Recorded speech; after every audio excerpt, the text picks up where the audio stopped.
Welcome to our August 18th election coverage. Today we're going to be covering over 10 races in Florida, the most watched primaries of the night, as well as the Wyoming Senate primary for the Republicans and the Alaska House primary for the Democrats. Also on the ballot tonight are many interesting Alaska state legislative primaries, particularly Republican primaries. I know that CNN Analysis has been following those because the Republicans there, some of them have been caucusing with Democrats for some time, and it will be interesting to see if they can survive their primaries there as well. But the main aspect of the night is Florida, where we have many interesting primaries and open congressional seats, as well as primaries determining the challengers in seats that have at least been competitive in the past few cycles, even if they're not as competitive this cycle. So, Eric, if you have anything to say. Definitely. I mean, a lot of these races in Florida are really interesting because a lot of these seats are closer on paper than they are in reality. Some of these are Republican +4, Republican +6 seats, and on the Democratic side, a lot of these are D+5, D+6. But given Florida's relative inelasticity, it's relatively hard for some of these to flip, as well as strong incumbents. But we're definitely going to be keeping an eye on a lot of these races. I'm actually really interested to see some of those Alaska things. Even the Democratic Senate primary, to see just how good Al Gross does as an independent in a Democratic primary. There's a lot of stuff to go over here, so really excited to get going on this. And we already have an update from Florida's 23rd district. Debbie Wasserman Schultz is dealing with a primary challenger who has gotten some hype in the 23rd district, Jennifer Perlman, but Wasserman Schultz is currently up 74-26 with that first drop in Broward County. Mm-hmm. Yeah, another interesting primary tonight is going to be in Florida's 3rd district, and that's the Republican primary to replace Ted Yoho, who's retiring and is the incumbent congressman. And the two main contenders in that primary, at least from a polling standpoint, are Kat Kamek, his former chief of staff, and Judson Sapp, who is a former actor but has the support of 3 other U.S. representatives in North Florida. So it's going to be interesting to look at that. Sapp was up in the first poll conducted, but in the most recent poll conducted, Kamek was actually ahead. So that's going to be quite an interesting race. In fact, politically, it's a very conservative. Kamek had a lead of 10 points in the last poll by Mirror Research, and then the other poll, WPA Intelligence, had Sapp up by 2 points. So honestly, we don't know the outcome in this race because one poll had a 60% undecided, the other 20%, and both had 5 to 6% margin of error. So really, this is going to be a primary that I think could actually be pretty close. And in this congressional seat, effectively, whoever wins the primary is going to be the next person in Congress there, because it is, as Eric said, a reliably Republican seat. It includes Alachua, Clay, Putnam, Bradford, and Union counties, and part of Marion County. And the most prominent city there is Gainesville. But it is an R+9 seat if you look at it. And it did vote for Trump by a decent margin. So yeah, Alachua is a very liberal area because of the college, University of Florida, but the rest of it is just overwhelmingly blood red Republican. Yeah, Alachua is really the only thing there that's not keeping it from being even more Republican. Because this is North Florida. I mean, aside from Tallahassee, parts of Jacksonville, and Gainesville, there's really not a lot left there for Democrats at this point. And we do have an update from the 3rd district. Kat Kamak is up after the first drop, with Judson Sapp in second. Kamak has 23%, while Sapp has 18%. So that's the first drop there in the 3rd district. Yeah, as we were thinking, definitely a close race there. Yeah, and to know Florida doesn't have runoffs, so much like that Tennessee race a few weeks ago, where the winner had 19%, I think it was, or 20%. We could see similar situations here tonight. Yeah.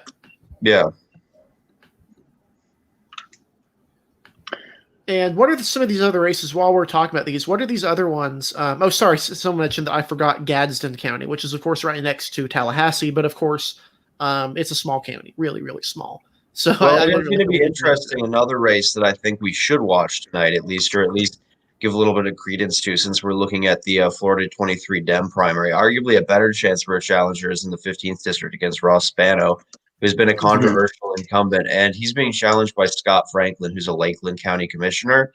And there was actually a poll I wouldn't necessarily say it's a very reliable poll, but it was conducted by a source called St. Pete's Polls, uh, and it had Spano up by only 1 point over Franklin. And honestly, in this kind of environment, which usually hasn't been good so far for these House incumbents, it'll be interesting to see what happens. Matt Gaetz actually endorsed his challenger, Scott Franklin, so that's going to be interesting. Mm-hmm. Yeah, and Spano only barely won the election, and he's a freshman. He only barely won the seat in 2018, even though this is a fairly conservative district. It's Republican plus 6, according to Cook PVI, so it's a fairly conservative district. But obviously, he's been similar to Steve Watkins. He's been kind of plagued by these looming irregularities for his entire tenure. Yeah, and actually, so far in that race, it's pretty close. Ross Spano is leading 51.3 to 48 point, or sorry, yes, to 48.7. So it's a close race so far. Mm-hmm. Yeah. And, we're also watching stuff in races that might seem out of hand for Republicans maybe a little bit this cycle. The 7th and the 13th district are Dem-leaning seats, but that could certainly go Republican with the right candidate. We're watching those GOP primaries tonight for the chance to take on Stephanie Murphy in the 7th or Charlie Crist in the 13th. So we are certainly watching those races tonight as well. And even more winnable potentially for the GOP, we have the race at leans Democratic as the 26th district. But the primary here plays a major role in whether or not the GOP could win that seat in the general election. But it basically pits Omar Blanco against Carlos Jimenez, who is the mayor of Miami-Dade. So it's going to be interesting to look at that race because Jimenez is considered to be a better candidate by far than Blanco. And if Blanco somehow won in this primary, it would definitely make it more difficult to see the GOP winning the seat in November. It could merit And I'm interested to see too, because Jimenez gained a reputation as a moderate, an anti-Trump Republican for a lot of years. He's obviously hugged Trump more now that he's running for federal office. But it'll be interesting to see if any of that, if there's any bad blood remaining between him and the base. So I'm interested to see those numbers there too. Yeah, and one other development in this race, which is going to get a lot of attention if Jimenez wins, is that Debbie Mercarsel-Powell, who's the incumbent, their first-term incumbent, in the seat which voted for Hillary Clinton but also voted for Marco Rubio, she got caught basically saying that she defeated the Cuban Republican establishment as like that was a bad thing in South Florida.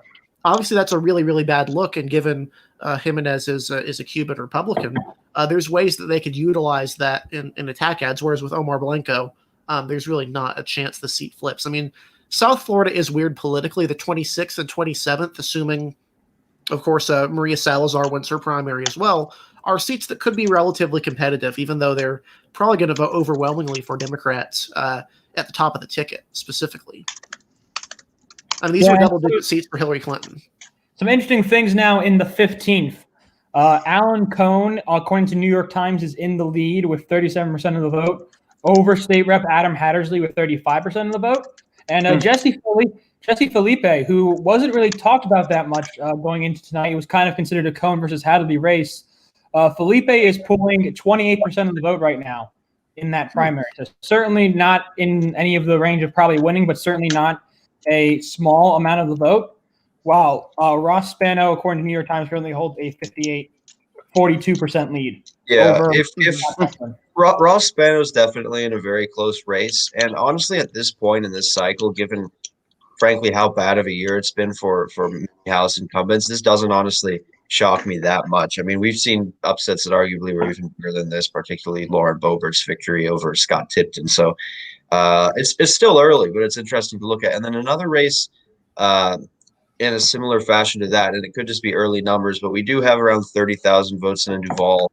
Al Lawson is in a somewhat competitive primary right now as an incumbent. He only has 41.7% of the vote versus Albert Chester, who's in second, around 2,500 votes down. So it's going to be interesting to see what happens in that race. I mean, obviously, if Lawson wins Duval and then as early numbers are showing, if he dominates in all the other counties in the district, he should be fine. But it's worth looking at. Yeah, I was going to chime in and say that district, because it stretches from Tallahassee to Duval, and because it's so heavily Democratic, the primaries kind of end up as geographic battles a lot of the time. So oftentimes it'll be a Jacksonville versus Tallahassee kind of proxy war. And Yeah, really, it's not a natural seat design. It was designed by court, but really there's not a whole lot in common between Tallahassee and Jacksonville. Absolutely. And it's really interesting to see, too, that while Lawson is kind of dealing with this tighter primary, Alcee Hastings, who has been under much more scrutiny and has had much more, certainly, scandals in his time as a congressman, is currently almost 50 points on his, almost 40 points on his primary challenge. So it's kind of interesting to see kind of those two things deal with each other there. Yeah, and Lawson had a somewhat competitive primary challenger in 2018, Alvin Brown, who was actually the former mayor of Jacksonville, but he won 60-40. Again, though, in this environment, I wouldn't be surprised if he had a smaller margin, but it really depends on Duval, because if Duval comes in and he ends up winning Duval by a narrow margin, but then he blows it out of the park in all the other counties in the district, then that shouldn't put him in danger, because essentially in order to win the primary against him, you'd need to win Duval and then maybe win a few other smaller counties in the district. And so far, he's really dominating in the other counties outside of Duval. I mean, 60% in Columbia, 70 in Madison, almost 50 in Hamilton. And it's really interesting, too, that we don't have anything out of the 19th district yet. And, of course, this is the race to replace Francis Rooney, who is very much a critical representative of Donald Trump. The winner of the next representative here will not be certainly as critical of Donald Trump, whether he is in the White House or not, come the end of this election. This is a very Republican seat. Even with Rooney retiring, this is not going to be competitive for Democrats. 9 GOP candidates are running. A good bit of them have had issues, it seems like, in the past with certain ethical sides of things, but certainly this is another race to watch tonight. Byron Donalds is kind of a big name to watch tonight. He is an African-American GOP state representative, I believe, who is district is part of this congressional district.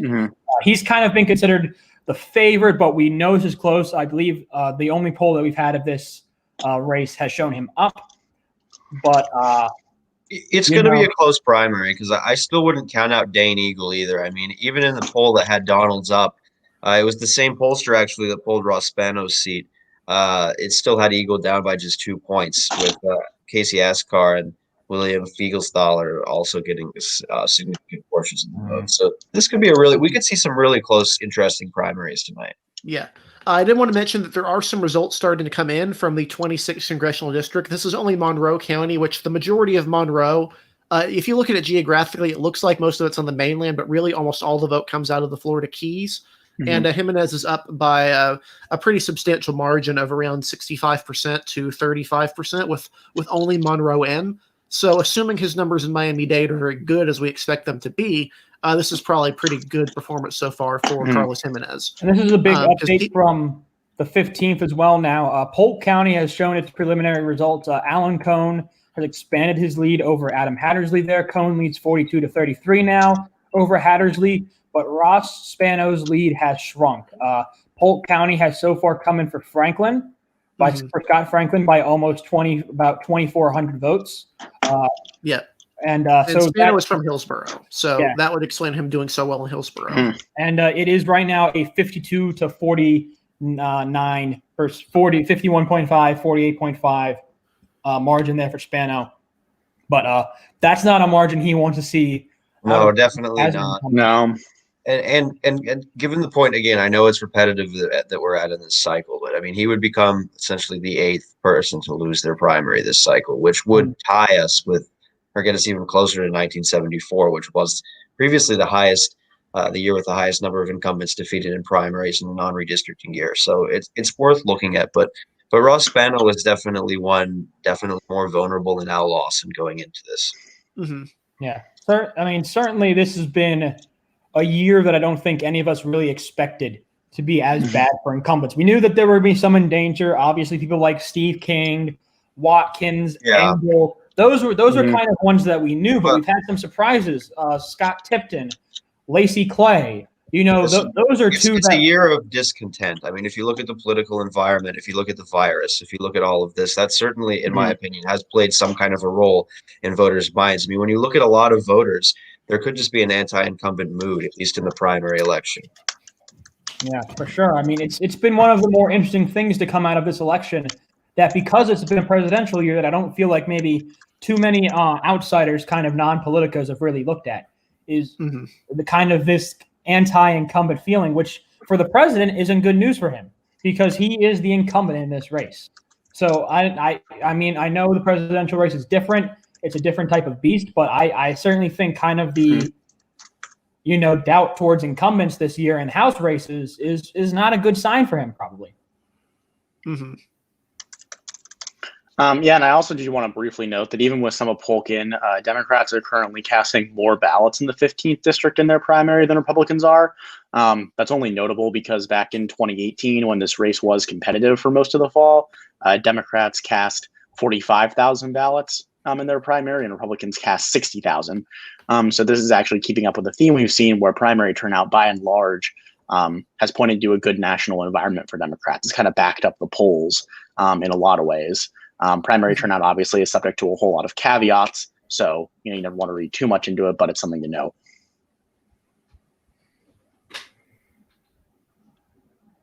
For sure.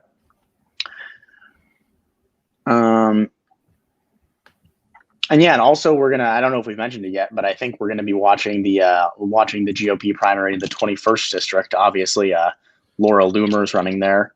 Yeah, she's running.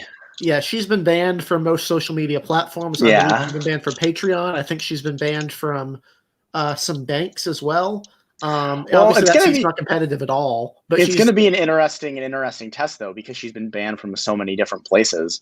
Digital platforms. It's going to be interesting to see how much she polls. If kind of her narrative, her story, her profile has any appeal. I mean, you even have QAnon people coming out and saying they think she's a nutcase. So, like, yeah, I mean, yeah, she's generally a very controversial figure for a reason. Hopefully, she's hoping the name ID would be what would carry her across, because obviously she cannot. She wanted there to be a loophole. I think the original reason she wanted to run was because she wanted there to be a loophole where if you have a candidate campaign Twitter, they can't ban you. But I believe they banned they banned her anyway from that. You're like, yeah, it doesn't matter if you're a candidate or not. You're still not getting on Twitter. So I mean, I think she's been limited to like Gab and maybe the one Parlor. Like not a whole lot of places to go.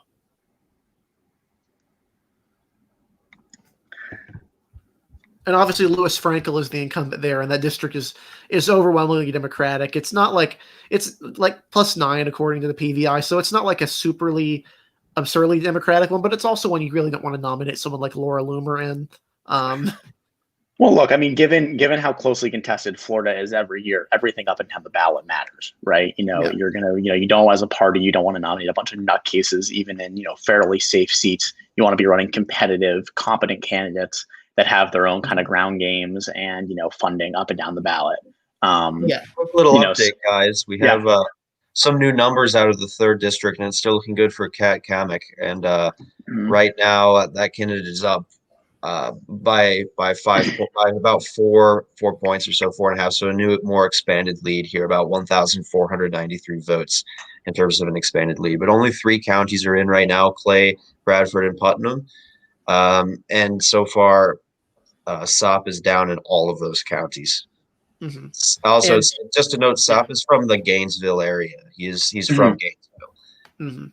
Yeah. And I do want to real quick just mention all the places that Laura Loomer is banned from, because it's quite a list. Twitter, Facebook, Instagram, Medium, GoFundMe and Venmo, PayPal, Lyft, Uber, and Uber Eats, as well as CPAC. She's been banned from CPAC now as well after harassing reporters. So it's quite a list of places there that she can't really go to. So like, that's why I'm focusing on this race. It's an interesting race. It's one we're keeping an eye on. She got banned from CPAC?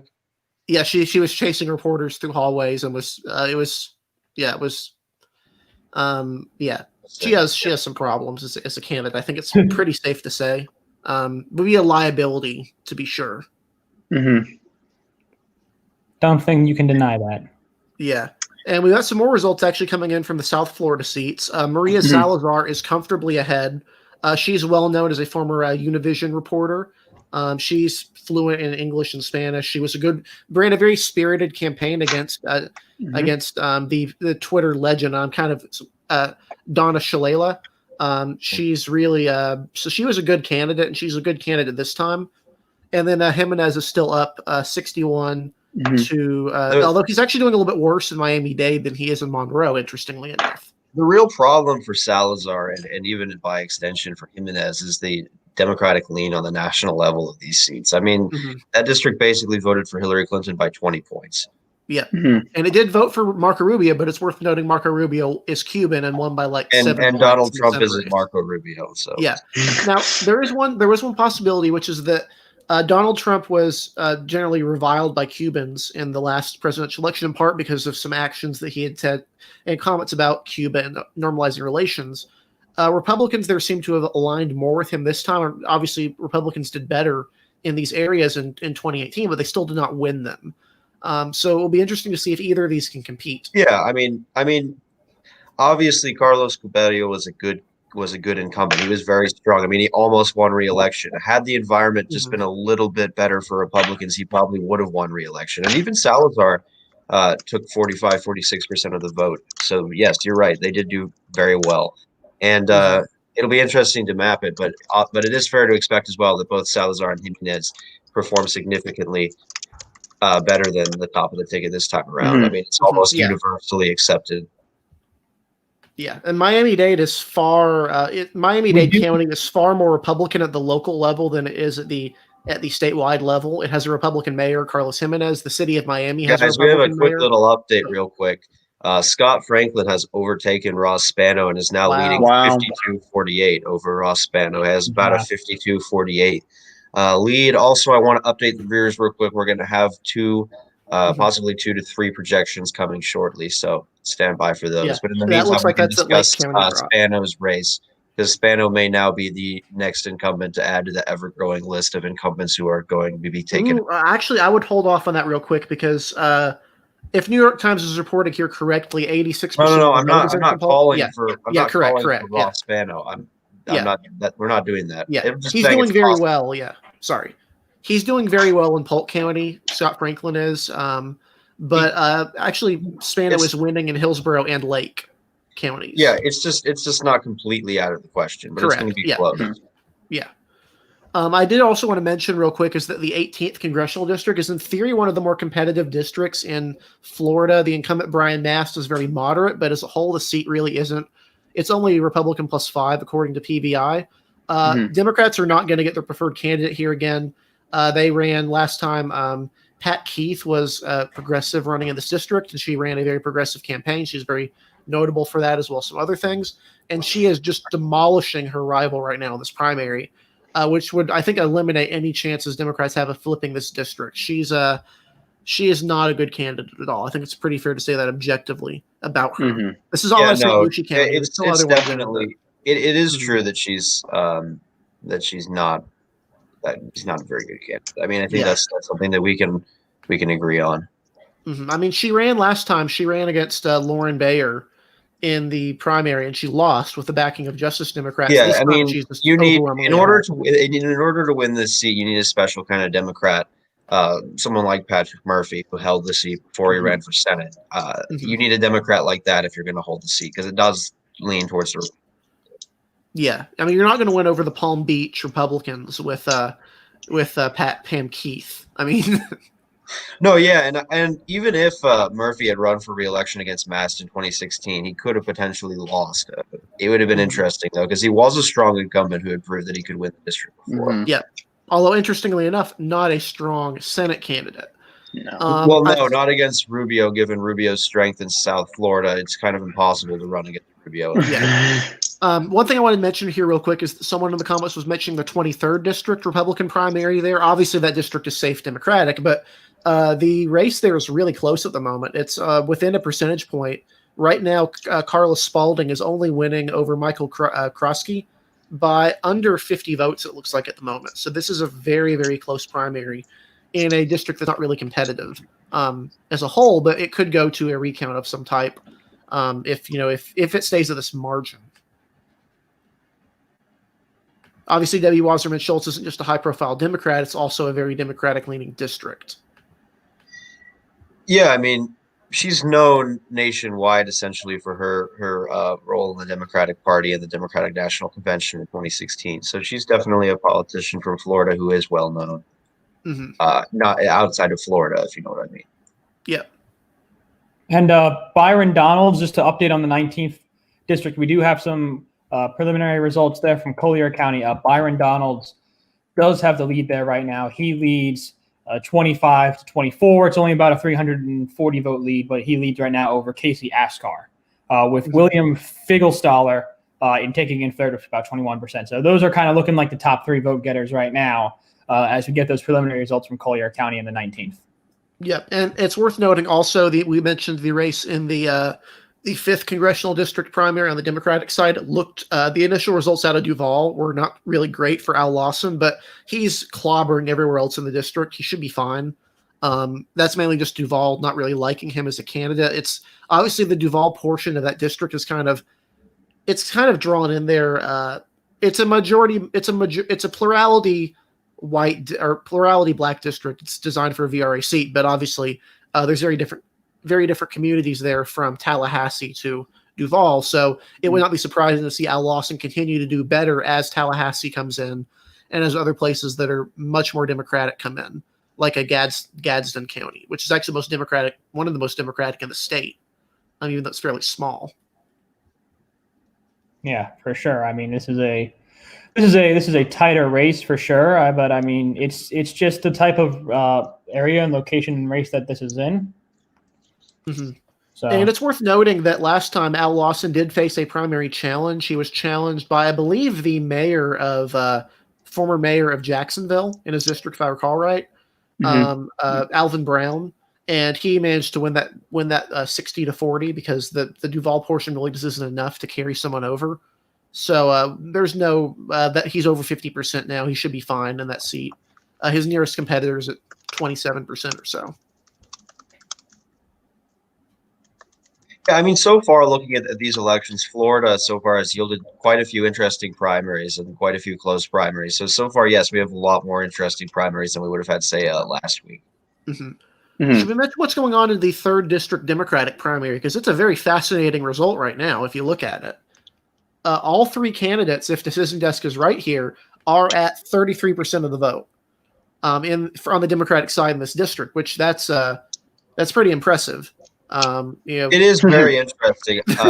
Even though the seat is safe Republican, it is still it's literally Philip Dodds is ahead with 33.6%, and then Adam Christensen second with 33.3%, and then Tom Wells is in third with 33.1%. So I think we should get Toss-Up Bot on here. Honestly, if this holds up, could this be a race where everyone just files for everyone files recount? for it? Yeah, I'm waiting for the day in my life. I don't know how long I'm going to have to live to see it, where you just see a 3-way primary where it ties dead even. Someone wins by one vote. Or someone wins by one vote. Yeah, in a 3-way. But I mean, this could be it. I mean, if you look at the numbers right now, I mean, it's interesting, even though it doesn't really have any major implications politically. Yeah. I will say again, this is another district where, the primary vote totals right now between Democrats and Republicans are virtually even. And again, this is a pretty Republican district. Trump won it by 15 points, in the 2018 primary. It's still important to remember, as you mentioned earlier, that primary composition isn't always the best way to look at a general election because of the different caveats that are involved with it, like you said. But it is tons of caveats. But I think it is interesting because we've had,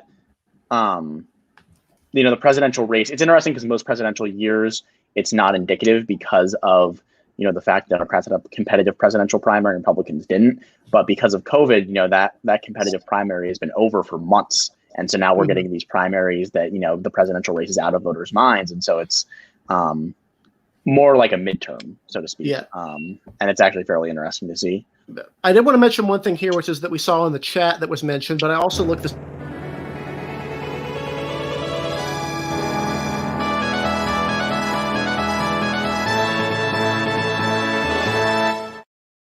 Elections Daily can now project that Maria Salazar will defeat Raymond Molina, who she currently leads by a large margin, to win the nomination again in Florida's 27th district to face Donna Shalala, the incumbent congresswoman. We rate this district as likely Democratic. It voted for Hillary Clinton by around 20 points, but Salazar is a good enough candidate to get 45 to 46% of the vote, as she proved in 2018. So it'll be interesting to watch. But Salazar is probably the best candidate they can nominate there, fluent in Spanish and English and a prominent local media figure. So definitely 27 and 26. If Jimenez wins as well, these are definitely good candidates for the GOP, even if they're in districts that are typically, or at least recently, hostile to GOP candidates, where the GOP will probably not perform well on the national level. Yeah. And right before we got that, I was going to mention the 19th congressional district is actually really important on the Republican side. We mentioned this in our internal discussion that we have as we go over these races. The leading candidate at the moment is Brian Donalds, who is an African-American Republican. Obviously, this seat is so Republican that if he were to win this race, he would pretty much be assured, which would make sure that even though Will Hurd is retiring, that Republicans would still have an African-American member in the House of Representatives. One thing that's interesting to note about this race is that there was a scandal this morning as there was reports that a fake text had been sent out to voters in the 19th saying that Brian Donalds had dropped out. So there was kind of some possibly dirty politics at play at the last minute. Given how close this district is, it's only he's only ahead by around 100 votes. He only has 22% of the vote. That could actually have a pretty big impact in the race. And if they figure out who this came from, and if it's the candidate who ultimately won, that could actually have repercussions in the future for them. Mm-hmm. It was sent out from a rival campaign, according to from the Casey Asker campaign, apparently, and he's in third place at the moment.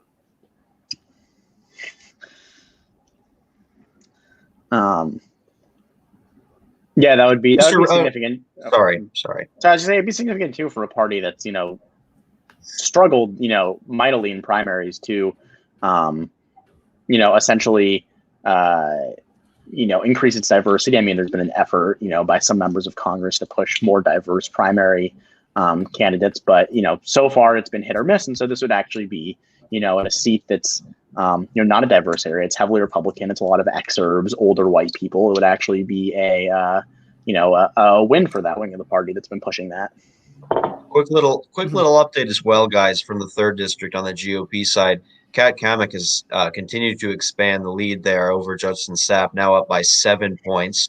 All the counties in the district have begun reporting, and so far, Kamek has a lead in every single one of those counties. So yeah, and it's going to be a liability on the Republican side to some degree, because there's actually the same program that Lauren Boebert went on and talked about, supporting QAnon, the Steel Truth with Ann Vandersteel. She apparently went on this and said that she did not know what Q is, but was willing to check it out. So not ideal, although obviously that's not a full-throated endorsement like you had from Lauren Boebert, although she ultimately retracted it. This seat is significantly more Republican than Lauren Boebert's seat as well. So it's very, very Republican. Not like it's going to be competitive in November. Yeah. But obviously that's not something you want to see in the Republican side. Definitely not. But it's yeah. Like it could be deflected if it wasn't a full-throated endorsement. Like someone like Marjorie Taylor, if someone like Marjorie Taylor Greene has continued to just espouse these horrible political views that are just unfounded often with relation to QAnon conspiracy theories, 9/11 conspiracy theories, etc., versus Lauren Boebert, who's basically, once she won her primary, said, I did do this, but I'm trying to distance. She started distancing herself from the QAnon stuff. Yeah. And this candidate would probably do the same thing. She just seemed very confused by what the concept was and said she was willing to look into it, but it is fodder. It is like basically she seemed genuinely confused, like she didn't know what it was. But obviously it's not good to have that on video, saying, willing to check out QAnon. That doesn't go great for a state party. But regardless, it seemed like in general, Republicans, this is multiple people that have gone in that program now that have been hit with this oppo. I would just advise, if you're a Republican, stay away from this program. That seems like to be the general advice here. Like, just screen what media you're going to, basically, so you don't have to worry about this. Yeah, I mean, at this yeah. point, it's become an on-running joke that it's just not funny anymore for some of these GOP candidates with relation to QAnon. I mean, it was funny the first time, but at this point, with people like Marjorie Taylor Greene, it's not even funny anymore. It's unfortunate, honestly. Yeah. And they do want to give an update on the Democratic side of that district is that Adam Christensen is now nearing the 34 percentage point, crucial 34 percentage point mark. He's now up by over 400 votes over his nearest competitor. So obviously this one is a very three-pronged race so far. And I'm actually just invested personally in this one at this point because I want to see how close it can get. I don't think I've ever seen a race that just split perfectly, 1/3 for one person, a third, and a third. That's just really, really strange to see. Usually you have like a top two, and then you have like a third person who's off in the distance. But it's personally interesting to me. And Donald's in the 19th is continuing to hold his lead. I saw someone say he had expanded it, but he seems to have the same lead at the moment. Casey Asker, who was reportedly the one implicated in the text this morning, or someone on his campaign, is still in third. And on the Democratic side, in the 20th congressional, or the Republican side in the 20th House district, the current Republican leader is up by 2 votes. Vic DeGrammet is over Greg Musselwhite by literally 2 votes right now. So we are seeing a lot of really, really close races in some of these more obscure primaries, in races that aren't really competitive. Yeah, and we see that happen sometimes. I mean, oftentimes they just don't get as much coverage because they don't have as much in terms of political implications. But it does happen a lot where you have primaries that aren't considered very important that end up being very close.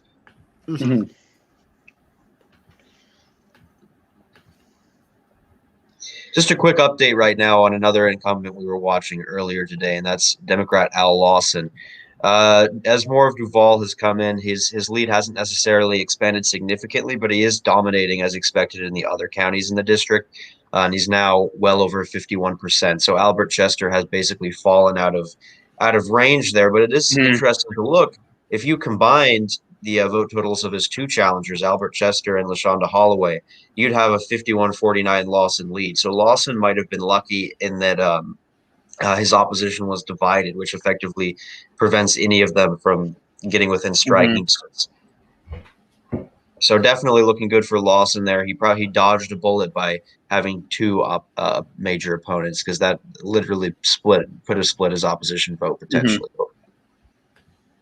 And another incumbent we're looking at now, Scott Franklin, according to Decision Desk, is up now 52.2 to 47.8. So expanding the lead there a little bit more.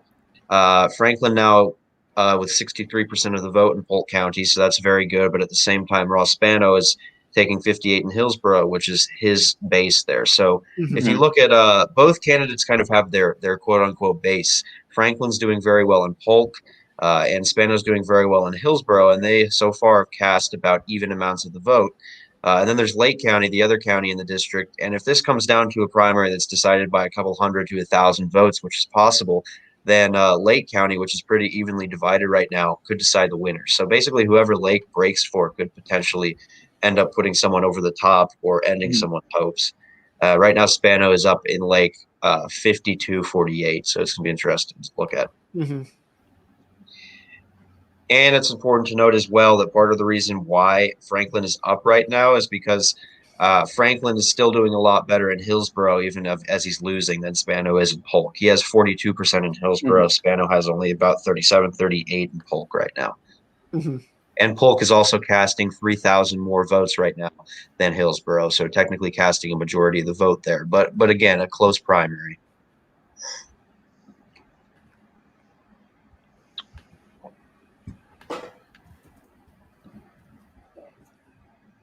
And I don't know if we've done this update on the third congressional district Republican primary, but it looks like Kamek is continuing to hold on to a sizable lead there. Here's something. According to Matthew Isbell on Twitter, there could be a problem for Ross Spano in Hillsborough. The election day vote barely went for him compared to winning at 60-40 in pre-election day. That could be a significant that could be bad, because right now Hillsborough is really the only thing that's not keeping him from being blown out. And if he goes down significantly in Hillsborough, that could basically allow Franklin to win by a wide margin if he ends up holding his totals in Polk County.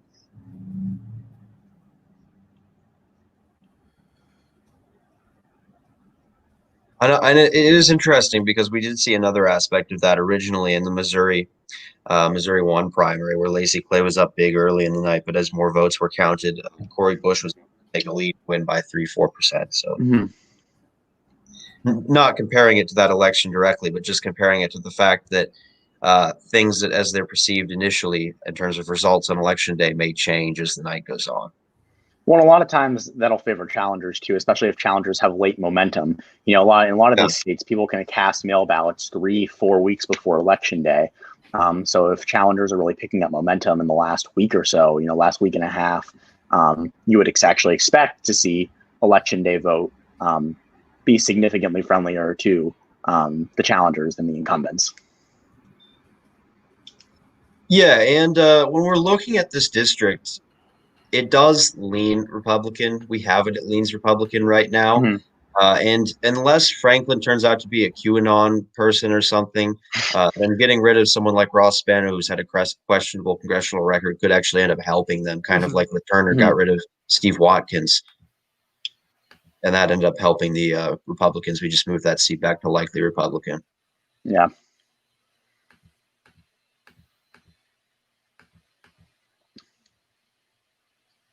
Yeah, it is. There is always a question, though, of bad blood when there's such a closely divided primary. The lower down, further down the ballot you go, the less so that's the case because the races are lower profile and people care less. But, it's always worth asking, especially if the primary or the post-primary media appearances get particularly nasty. Mm-hmm.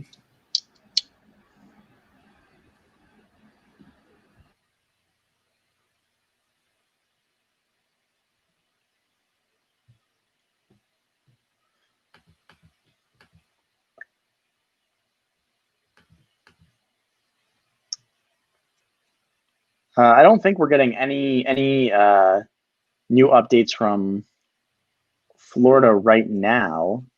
So I guess we can talk about very.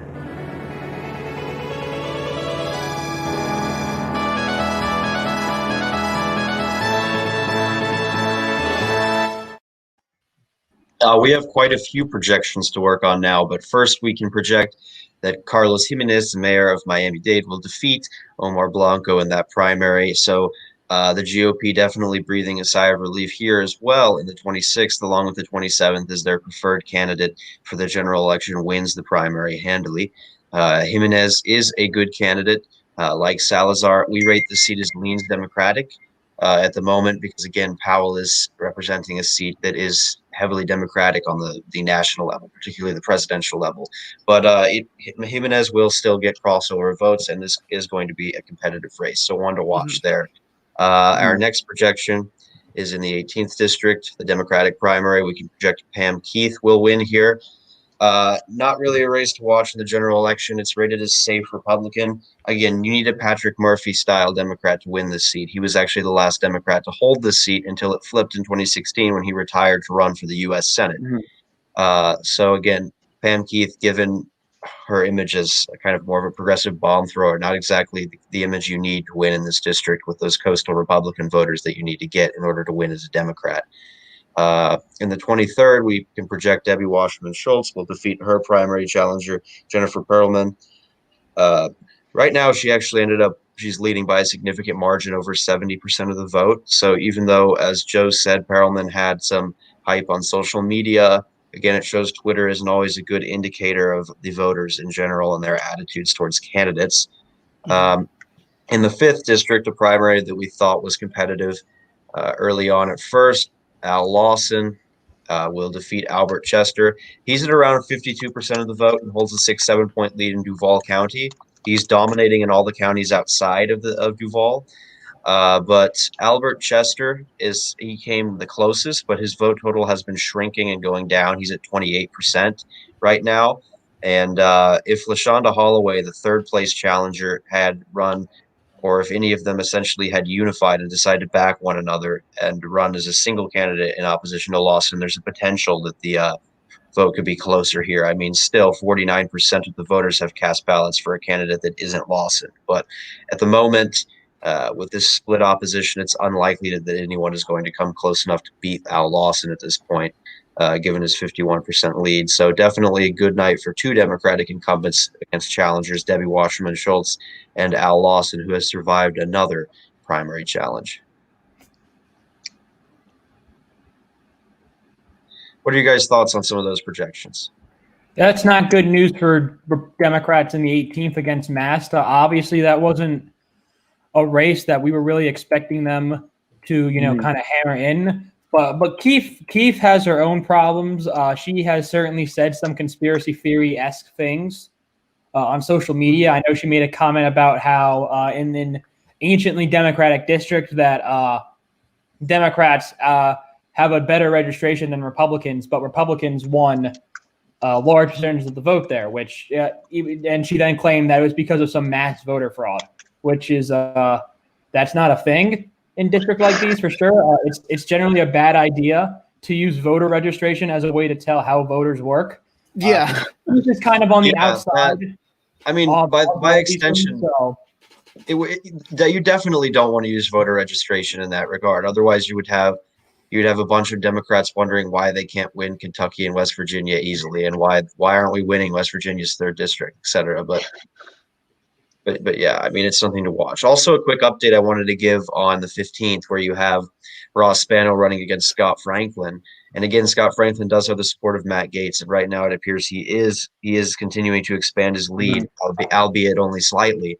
As Matt Isabel may have said, the Hillsborough numbers may not be as rosy for local boy Ross Spano as they looked earlier, and already we see, according to Decision Desk, Franklin has moved from essentially 41%, 42%. He's now 43.5% right now ahead, or not ahead, but he's at 43.5. He seems to be expanding his lead there, and if he can hold his lead in Polk and expand it in Hillsborough, he could potentially. It's looking even more likely that he could win it if that's the case. I mean, essentially the only thing holding out and keeping this from not being a wider margin for him is Spano's base in him. And I think we've seen some comments here on the stream, but yes, Dane Eagle has now taken just about a 30 vote lead over Byron Donalds. I mean, right now he's leading by just 0.04%. So a very, very close race here. Definitely the closest primary in the state. And if it holds like this, we may not even have a call out tonight. This could be like the Texas 23 GOP primary. We just don't have results. We can't make a call. And when races are this close, our policy basically is just patience and waiting to see how it goes. That's how it plays out. There's also results in from the 21st District Republican primary. Laura Loomer is ahead with 40% of the vote. Her nearest competitor is at 26%. This district seems to think it's entirely contained in Broward County. So but yeah, that's not a great look for Republicans there, although obviously things could change as more votes come in. But yeah, that's recruiting failure for Republicans, although again, it's such an uncompetitive district that it doesn't really matter, but you do want better candidates than like the Pam Keiths or the Laura Loomers of the world running down ballot. And it's an interesting test of her whole narrative and, strategy, because she's banned from every major platform. All she has is essentially, for lack of a better word, conspiracies and grievances and things like that. So from everything. She's banned from PayPal. She's banned from Uber and Lyft. I don't know how you get banned from PayPal. How is she banned from? How is she banned from Uber and rideshare services? I believe with Uber she got complained about having a Muslim cab driver, if I recall right. Something along that line. It was something racial. Of course. Yeah, she got banned from Uber and Lyft after a series of anti-Muslim tweets.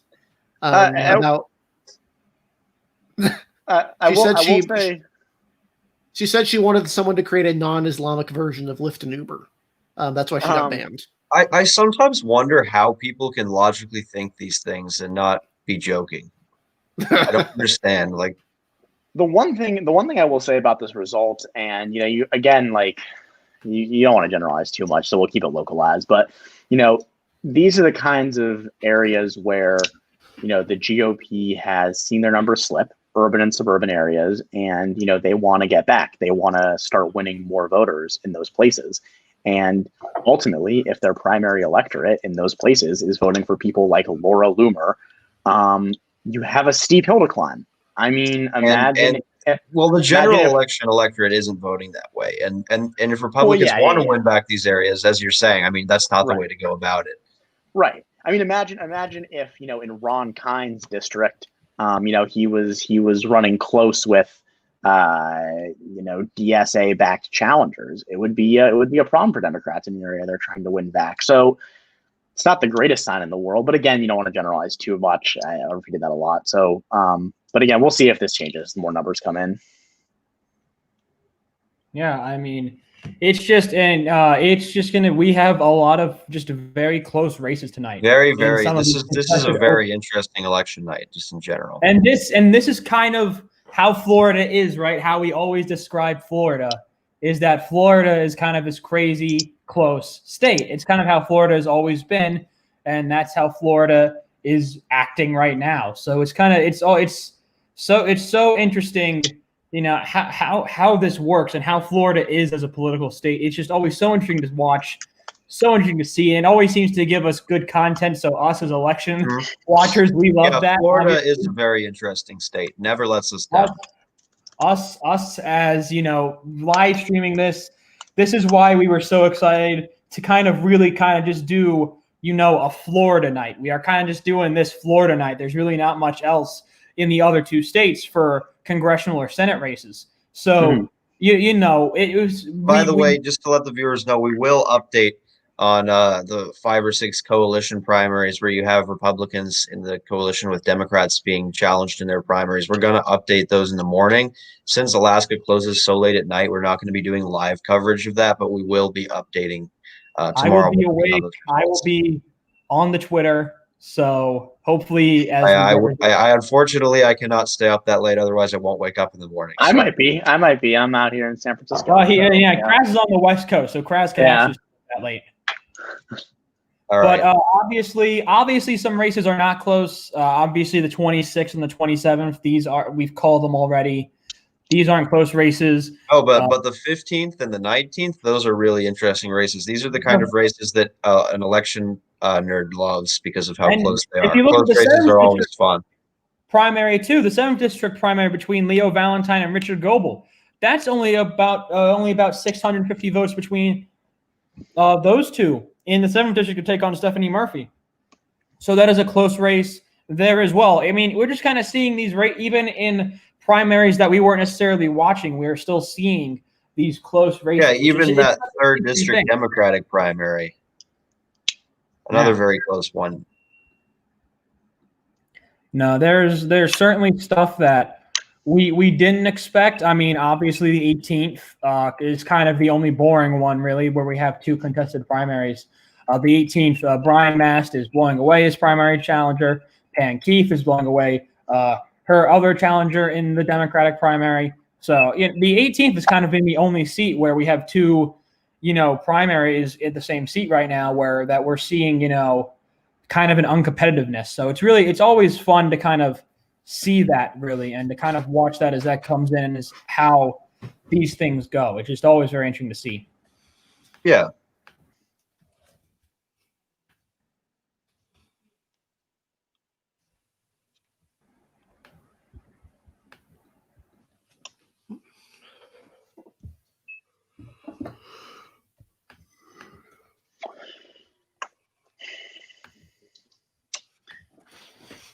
So I think there might be an update in 19.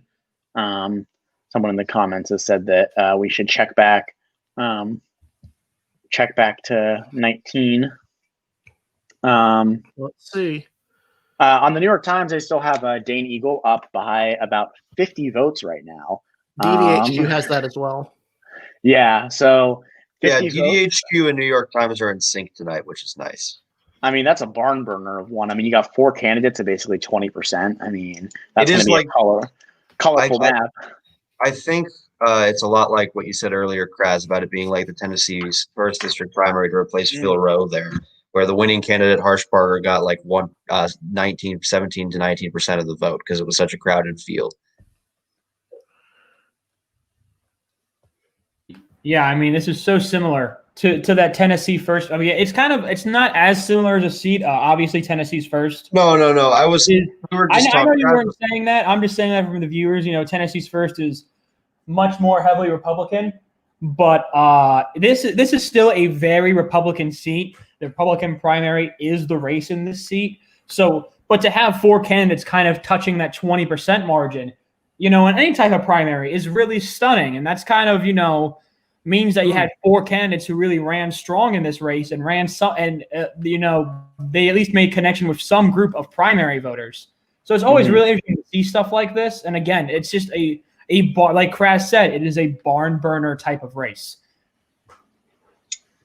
Yeah, and again, we were not relating the seats, just the general competitiveness and the lack of runoff, which you see in Florida. Mm-hmm.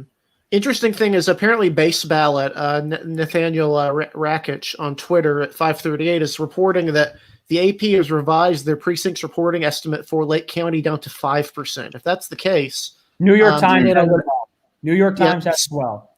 Spano may actually have a chance in that race because he's doing pretty well in Lake County. So if that's the case, well, he's only up by 300 votes though, according to New York Times. Yeah, right? He's not up by a significant amount in Lake County. You have to remember what MCI Map said, that essentially he may be performing worse in Hillsborough than he is now.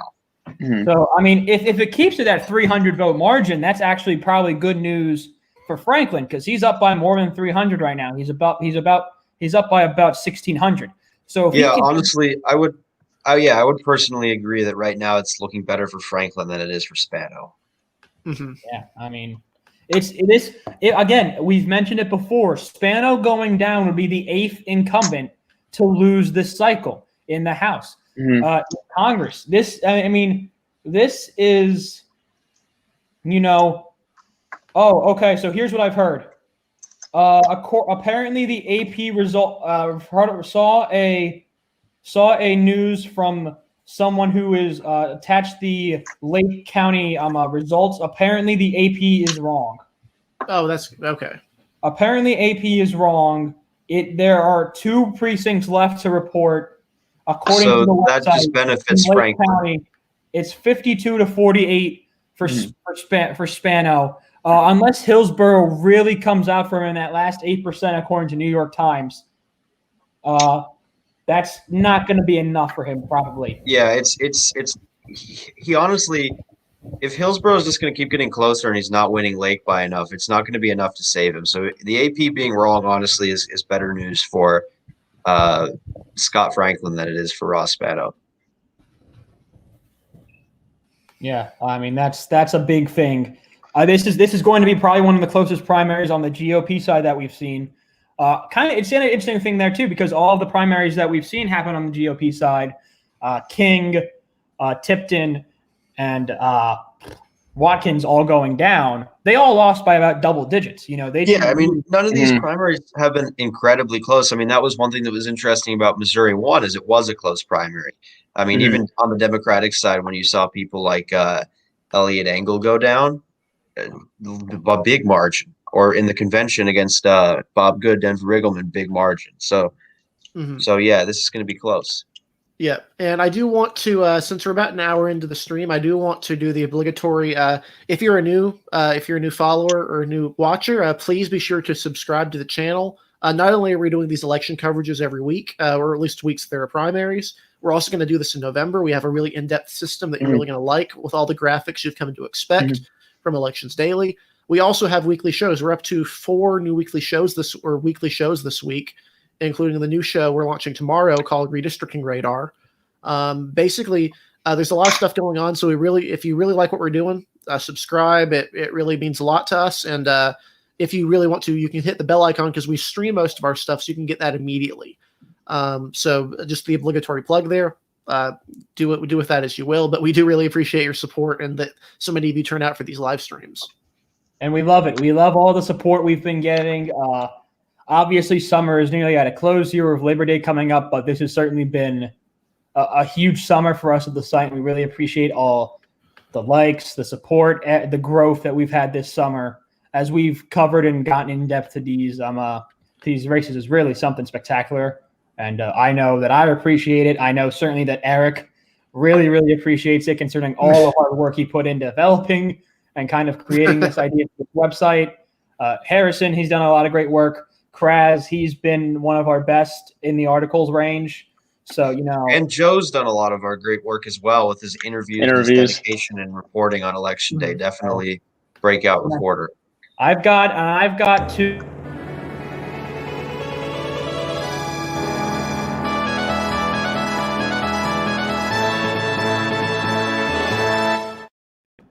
So we have two important updates right now in two of the GOP's closest primaries in Florida. One is in the 15th district, where Scott Franklin currently leads incumbent Congressman Ross Spano in the primary. If Spano loses, he would be the 8th incumbent to lose this year in a primary in what is currently the cycle with the most primary defeats for incumbents in a non-redistricting year since 1974. Looking at Scott Franklin, he's been endorsed by Matt Gaetz, and he has a base in Polk County, which he is winning with 62% of the vote. Ross Spano, the incumbent, is based in Hillsborough County, but currently Franklin is at 43 to 44% there, which should be enough to prevent Ross Spano from winning. We had earlier some updates from the AP saying that Spano could be saved by Lake County, but at the moment it appears that his 52-48 lead in Lake may not be big enough there to allow him to overtake Franklin. So this is a primary we're watching. Very, very interesting. But currently Franklin is up by a close, but a decent enough margin where he could potentially survive any extra votes that Spano gets out of Lake. And it's important to note as well, Matthew Isabel on Twitter, who's a Florida politics expert, according to Eric earlier, also said that election day votes in Hillsborough actually could break more for Scott Franklin than Ross Spano. So as those are counted, those will account for Scott Franklin, and this is already being seen, his incremental slow increases in Hillsborough, which is not good for Spano because Spano is not performing well in Franklin's home of Polk County, and that's not looking good for him because Franklin is the Lakeland City Commissioner, and that is in Polk County, it's one of the hearts of Polk County there, so it's very interesting to look at. And then our second update is in Florida's 19th district there, the Republican primary. So far, Dane Eagle has an incredibly narrow lead over Byron Donalds, another state representative. Dane Eagle is the majority leader in the Florida House of Representatives, and Donalds is a state representative there, another member of the chamber. It's a very close race right now, the closest race in Florida. Dane Eagle actually is leading by only 48 votes right now. So in terms of competitive primaries, at least in terms of competitive primaries with implications, this seat is a Republican seat. The incumbent is Francis Rooney, who is retiring this year. And effectively, whoever wins this primary is going to advance to become the next member of Congress here. So it's going to be interesting. Like we saw with the Texas 23 Republican primary, this could be something that remains undecided for the next few days, given how close it is. So these are two very, very interesting primaries we're watching tonight, and definitely two primaries with implications, considering they're both Republican primaries, and in both seats they at least lean to the Republican side. So the Republican primary is very important there. Definitely more on the 19th, which is fairly Republican seat, than the 15th, which is only a lean Republican seat. But again, both of these have implications. And even though Kraz brought up potential for bad blood in the 15th, again, could also see something like Kansas 2, where potentially getting rid of Ross Spano could actually benefit the GOP in their efforts to hold that seat in the general election, because there is a competitive Democratic primary there as well. But again, two very, very close results, and two races that we're going to be watching for quite some time on the remainder of the night. So what are your thoughts on this? I mean, we have two very interesting GOP primaries. And essentially, both the winners of these primaries could go on to be the next members of Congress from these typically Republican seats. Yeah, I mean, You mentioned that in your update, Harrison, but Spano losing would be not as it would be kind of similar to Watkins losing in Kansas's 2nd congressional district. Spano was not under nearly as much scrutiny.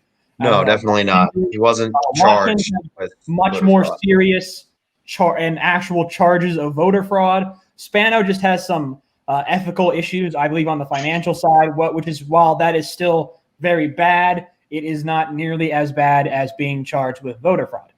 So that's why. Oh yeah, and relating it to Watkins, even though Watkins obviously was charged with voter fraud, so a significantly more serious offense than what Ross Spano has done.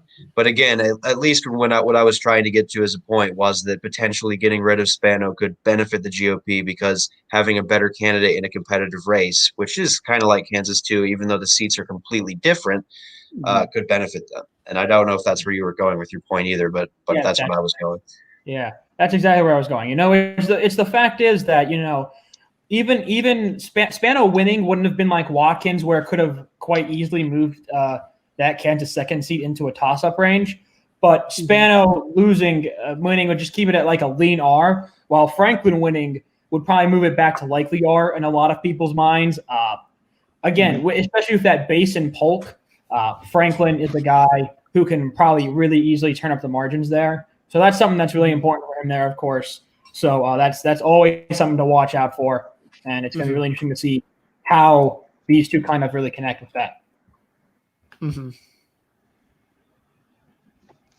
And there's a lot of primaries here that is going to be interesting. It looks like actually if Donalds can come on to win that primary, this is actually a pretty decent night for the Florida Republicans and for Republicans nationally. It seems like Kim Kamak has a commanding lead in her primary, which would increase the number of women already who have been, at least Stefanik and others have been really pushing for that. Mm-hmm. And then obviously Byron Donalds would prevent the Republicans from having from lacking African American representation in the House at least. And then obviously if Franklin wins, then you get rid of the problem of Spano entirely, as well as excellent bottom candidate recruits in the 26th and 27th. Only real problem for them would be the Laura Loomer win. It is very, very interesting looking at it for the GOP. If Donalds does win, with Will Hurd retiring, that would ensure that there is another African American Republican in the House. And this has been a good year for Republican women, for better or for worse, based off of their political views. So even though the Republicans have struggled with this national environment, at least going into the general election, some of these primaries have yielded good results. Obviously, there are primaries like Georgia's 14th, which have yielded poor results, or Colorado's 3rd in terms of the eyes of most Republicans. But yes, you have instances like this where there are positive developments for the Republicans. Yeah, and one thing to note about Kamek, according to Dave Wasserman, she's only 32 years old. Wow. And according to her website, she's a veteran, a Navy veteran. And so she's an interesting profile. She's from an area of the state in North Florida where the GOP base is increasingly shifting. I mean, their base has essentially shifted from South and Southwest Florida up north in the last few years as a lot of the urban areas have trended away from them. So she's an interesting candidate to look at, not just in this primary, but also 2 years down the line. Yeah. And I mean, this is one of the better nights. This is the type of candidate that, kind of like Diana Harshberger in Tennessee's 01. I know we keep bringing that race up tonight. But that's the type of these are the type of candidates that the GOP want to see in women. Sane candidates who are in safe seats. So while Marjorie Taylor Greene is in a safe seat, she is certainly not a sane candidate. So that's not something I think we can put in that category. But with Kamak, this is a young, sane, potentially very good future candidate in this state. This is the type of stuff that the GOP want to see. This is the type of stuff that they want. So this is good. If we might be ready to call for her soon here, maybe, but this is looking like for a good one in the 3rd district. Yeah. This is the type of candidate they want to see. And she was the former deputy chief of staff to Ted Yoho, so she has ties in his campaign. And she's currently up 25-19, so that's a decent lead at the moment, and she has a reliable lead as well. Her base isn't concentrated in any specific place, She's actually leading SAP in some counties narrower than others, but leading SAP in every county in the district, which is generally good news for someone who's running in an open seat primary. If you're doing well across the whole district, that is definitely good. Versus, for example, in this 15th district primary, where each candidate has their own really set base. Yeah, I mean, it's just kind of the race that we're in right now.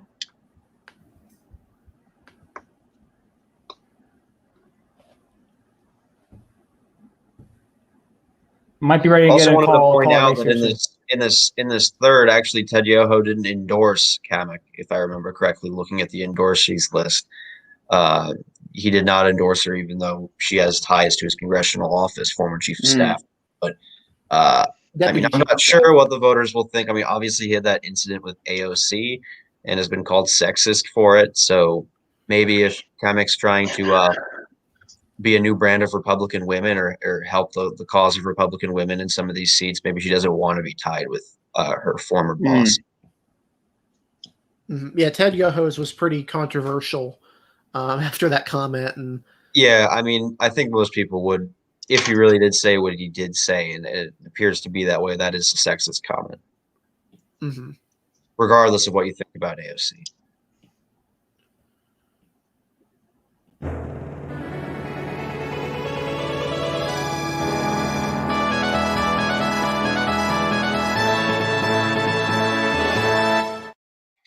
We can project that Kat Kamek will defeat Judson Sapp, an actor here in the 3rd District GOP primary. Right now, she leads by 6 percentage points in the district as a whole. And while you may think that that's not that hefty of a lead, she does have a very broad and well-defined lead. She's leading in every single county right now, even over some Gainesville politicians like Todd Chase, the former Gainesville City Commissioner, and Judson Sapp, who is obviously in 2nd place right now and is also from Gainesville, had the support of Congressman John Rutherford and Vern Buchanan, as well as some local politicians here. Kamek had the support of Rand Paul and Tea Party Express, Tea Party Patriots Fund. And even though she was the former deputy chief of staff for Ted Yoho, she did not have his endorsement. But this is definitely good for Republican women, as we've mentioned. Eric said that she did hear about QAnon, but apparently in a similar strategy to Boebert is going to probably try and distance herself from it. She never endorsed it. It was a weird phone interview. Yeah.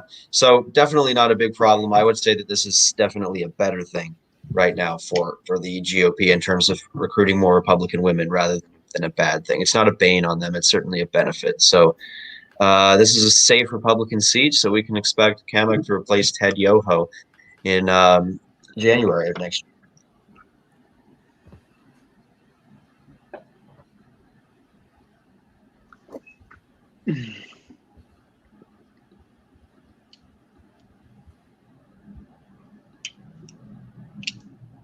It is just super tight still in this 19th district. This is just so tight right now. I mean, with Asker and I can't even say that name right now. Figelstar in this race, it is just so tight right now. It is almost insane how tight it is right now in this race. This is one of the tightest races on the GOP side I think I have seen this entire year. I mean, we've had close races, but I don't think we've seen anything this tight on the GOP side really kind of all year, with being decided by potentially in an actual seat where the GOP nominee will win, where it's going to be this close. I mean, this is kind of the first time for that.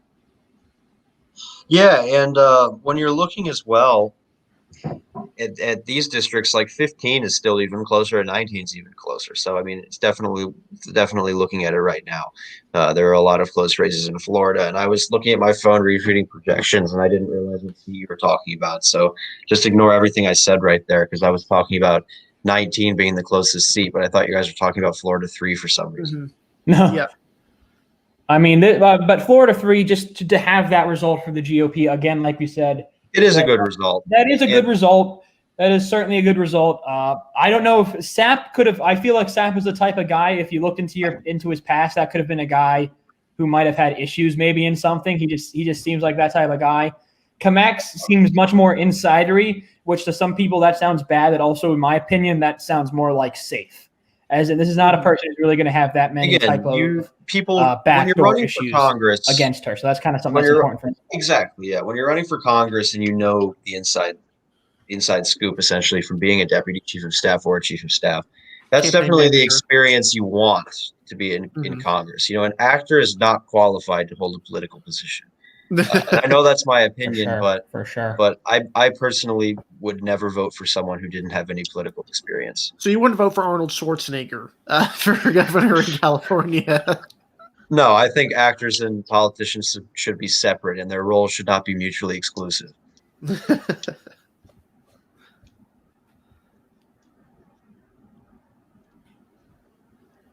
We got some results in from the first. Obviously, we weren't expecting this to be close, but Matt Gaetz is comfortably well ahead. I think most places have called it for him. He's the congressman from the first district, which is mainly based in Pensacola.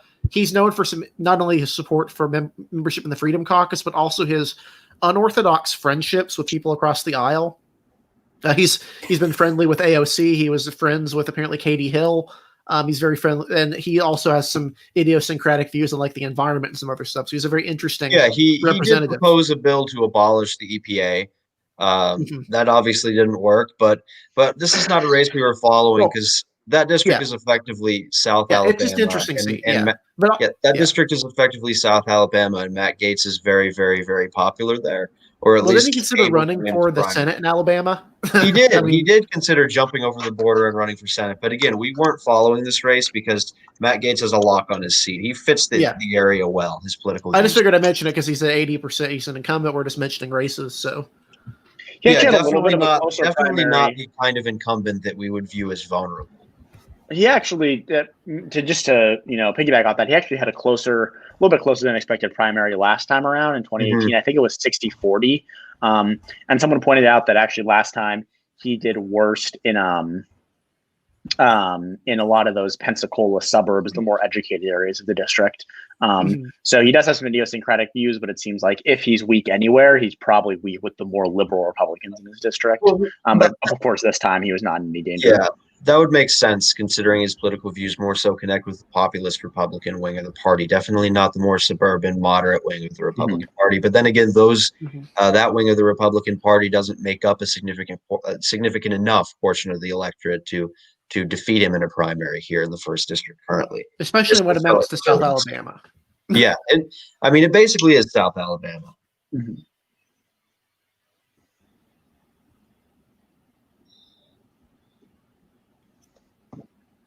Real quick, just looking tonight at some more stuff we're going to be following. I just want to read off the names of the incumbents we're going to be looking at in primaries. I know that Chaz and CNN Analysis are watching these primaries as well. And these are the coalition Republicans. We're going to start in the state house, essentially, that have been part of the coalition with Democrats to see if they'll survive the Republican primaries. So you have districts 1, 2, 24, 28, and 32. So those are some we're going to be watching tonight in the primaries. Yeah. Isn't there even one member of this that is basically begging Democrats to vote in the Republican primary in Alaska? The members, I haven't followed these as closely as someone like Chaz, obviously, because I usually rely on him for legislative coverage. But the members are Bart LeBon, Steve Thompson, Chuck Kopp, Jennifer Johnston, and Louise Scoots.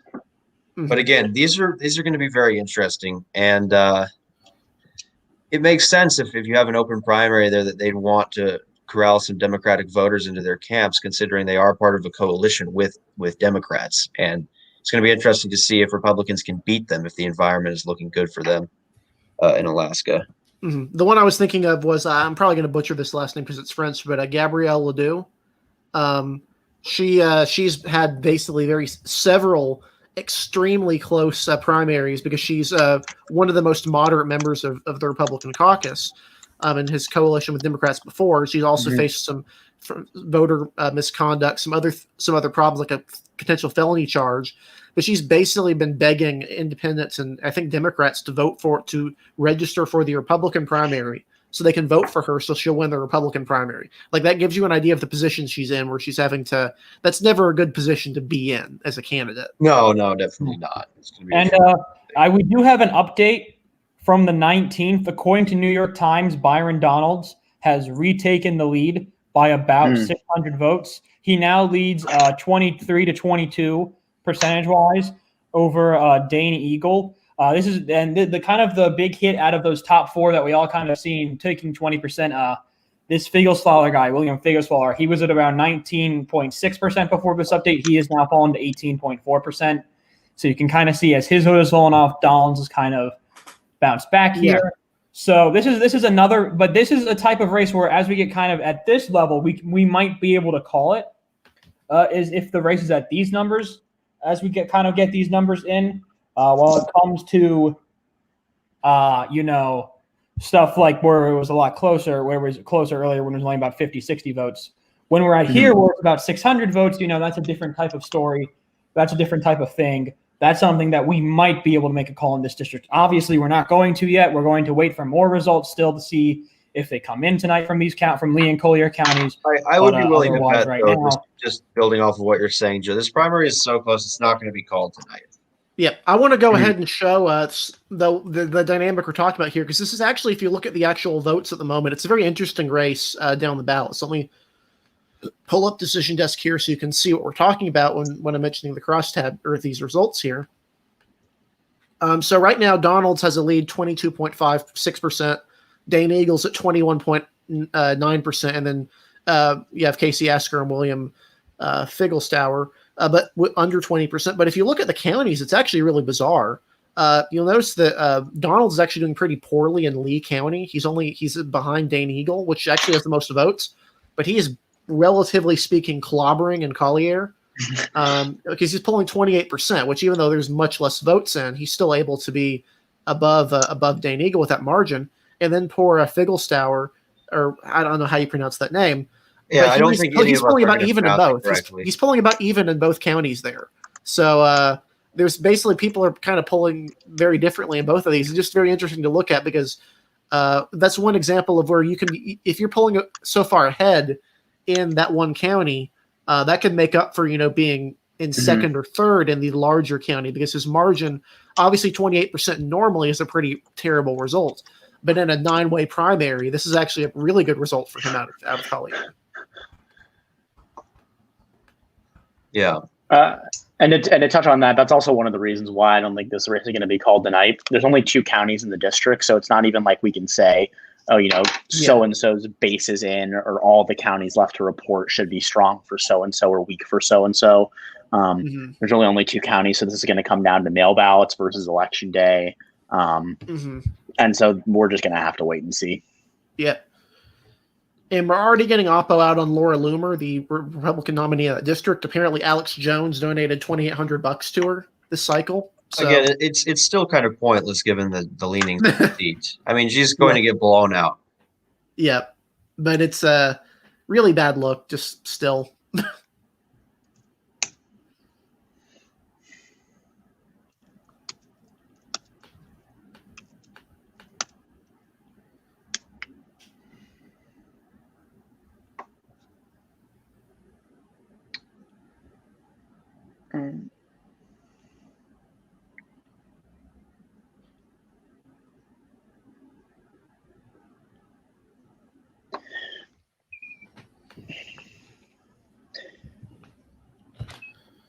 And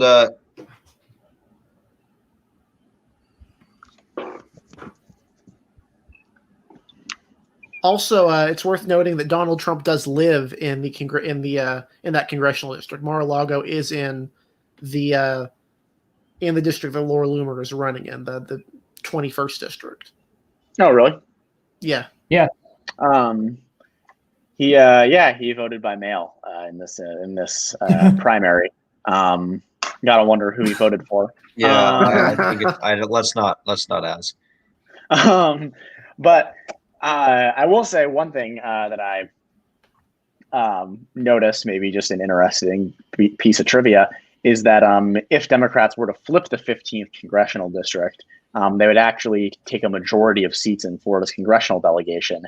And for any of the people freaking out about a tied electoral college, that would actually have an impact, given that the way that's determined is states delegations voting. Granted, if Democrats are picking up the 15th, they're likely winning nationwide by a healthy margin. But you never know. So and I think it's interesting bit of interesting trivia. because a lot of people don't understand that that's how it works. Most people think that when it goes to the House, each member has a vote, but most people don't know that it's actually based on the delegations determining who Yeah. to give their delegates to. And given the fact that we're very partisan, if that were to happen today, it would basically be whoever has the majority in each delegation. That's who the electoral votes from that state would go to. And if it there's a doesn't split work delegation, electorally then, either. yeah. It's just it doesn't work electorally either. It's just a plain count of who can get to 25 states first, if I remember correctly. Actually, So it's an 26, interesting- right? Well, 26, yeah, yeah. 26 to get a majority. Let's hope that doesn't happen. Yeah, we don't want that to happen. We don't want that to happen. No, Imagine we- if it comes down to imagine if the election doesn't come down to Florida's presidential. It comes down to the 15th, decided by 100 votes Yes, for the and- delegation and that's going to vote Scott Franklin wins by one vote. and that gives them the delegation they need to break the. Yeah, let's not have any more nightmare stories. I mean, we already are predicting the nightmare of when we have to wait like 4 months for election results in November, but I'm just saying it could happen. This is the state where Rick Scott has won 3 elections by under 1%. So, Hey, give him some credit. I think he won by 1.2 back in 2010. Ah. So that's it gets narrower each time for Rick Scott. Every Yeah, election narrower. it gets even narrower. I mean, the last one was 0.1%, which means the next one has to be like literally 10 votes in 2024. it's gonna be like approaching the limit, in calculus where you gradually approach the limit. He's gonna be gradually approaching a loss, but never actually lose. Exactly. He never actually loses. So in 2024, when he runs against Stephanie Murphy, I guess he'll be winning by 10 votes out of like 6 million cast. It's all good. And Broward County is going to have some sort of weird ballot malfunction. Yeah, Brenda Snipes is going to come back and say that some of the ballots were found in the toilet or something. They're going to have a bunch of ballots that just that accidentally had holes punched in them already or something. Or at least Florida doesn't use the butterfly ballots from 2000, where voters were voting for like 6 different people. Of course, Armin comments. That calculus reference got Armin commenting. I am so glad I didn't have to take calculus in college. I took quantitative literacy, whatever that was. I took stats, and that was it. That was all the math I had to do. They always told me calculus would come in handy. I didn't think it was to explain Rick Scott. Exactly. That's the only time you use calculus as an election nerd. Yeah, the line is here's an interesting gradually thing. getting closer, but it never hits it. Yeah. Someone actually mentioned in the comments, and I did look this up, that apparently Florida 19 may actually be close to being over. 100% of Lee County is in, and Collier has 94% in. So if the numbers are we sure that those numbers are correct? Because we did the same thing in Texas 23, and then not all of Bay-Stuff County was in. Yeah. I'm not saying we need to call it. I'm saying that if the numbers are correct right now, then there may not be a whole lot of votes left in, which would be favorable for, of course, Donalds, who is not only doing very well in Collier, he's also winning the race at the moment. So by around almost 700 or 800 votes right now. Yeah.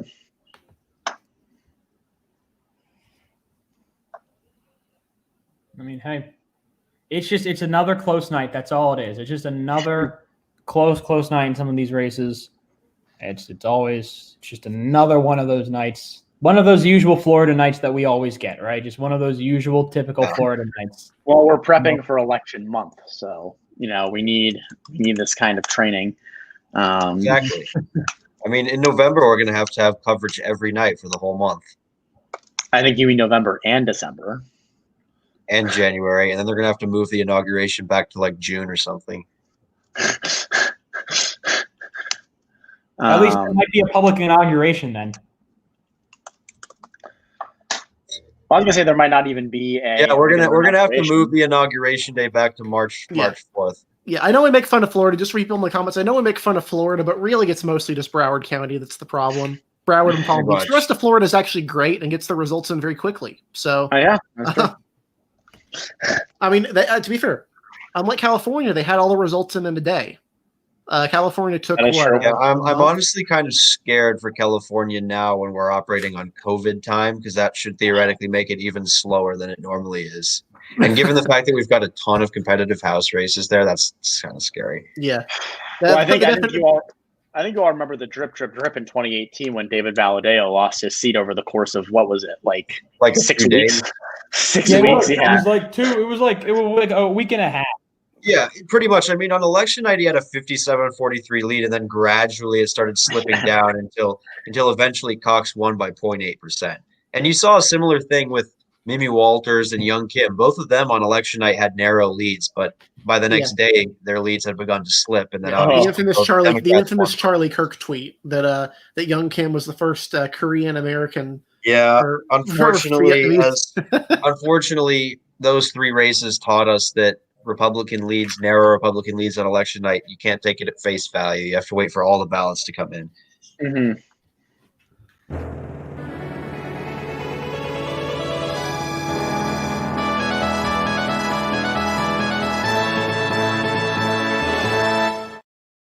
And we can project now that in Florida's 15th district on the Democratic side, Alan Cohn will win the Democratic primary there.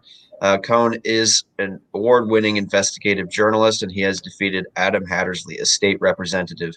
Cohn had the support of the Graham family, both Gwen Graham and Bob Graham. And interestingly enough, also had the support of the Young Turks and Sink Euchre. So very interesting. But he has won there. This is a lean Republican seat. And if Ross Spano ends up losing his primary, could potentially actually help the GOP, as we talked about earlier, if Ross Spano is kind of a liability. Now, we're not counting anything out because there's always the potential that Scott Franklin can blow up and become a QAnon or something, but we'll see. We never know at this point. But I am sure that Democratic opposition researchers are harder at work than they are most of the time right now, trying to see if they can find anything about Franklin, because he is kind of a little bit of a relative unknown, from what I understand. Yeah, I mean, he is a conservative, but the question is he just a normal, regular conservative, which would be a good fit for the district, or is he controversial? We don't know yet, but we'll be seeing in the coming days. But at the moment, it appears, since he seems to be cleaner than Spano, that getting rid of him would benefit the GOP. Yeah. Mm-hmm.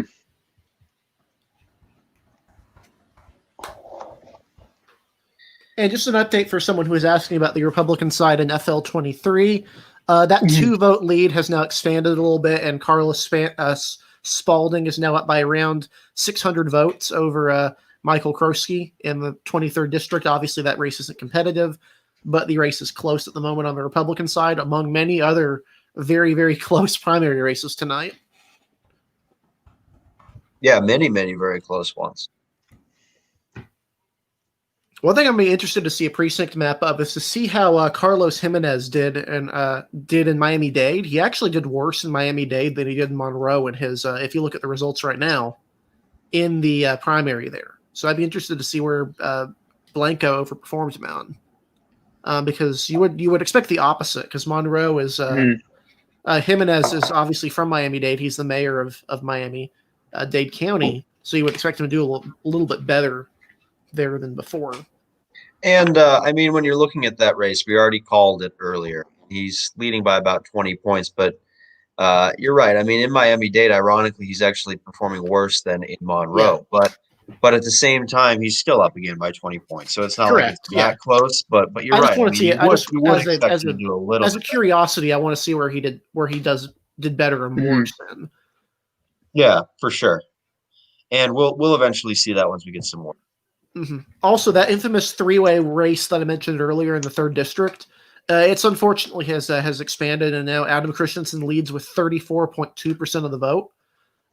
Tom Wells is behind by around 600 at 33.2%, and then Philip Dodds is at 32.6%. Just a little comical thing I saw on Twitter just now about the 21st district primary. It says, with Laura Loomer's nomination, Florida 21 goes from safe D to safe D.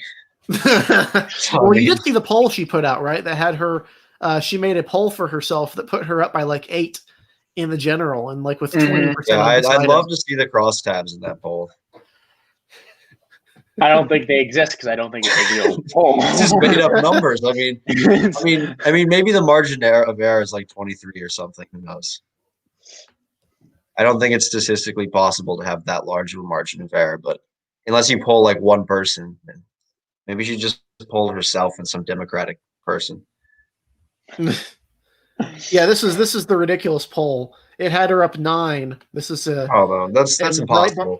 Yeah. This is from who is this from? I can't find it, but Breitbart was using this to complain about the NRCC not putting Laura Loomer on the young guns list. That seemed to be the general complaint here. And also they're complaining that Trump hasn't endorsed her yet. So that seems to be the main goal of that, is to try and troll Trump into endorsing, and then the NRCC for putting her on the young guns, presumably to let her have a Twitter account again, I assume.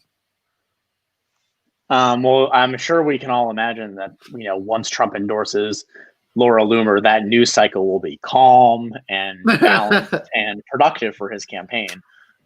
He's just going to put out his canned tweet, "She's great on borders and crime and is the future of the GOP," and then everyone's going to freak out.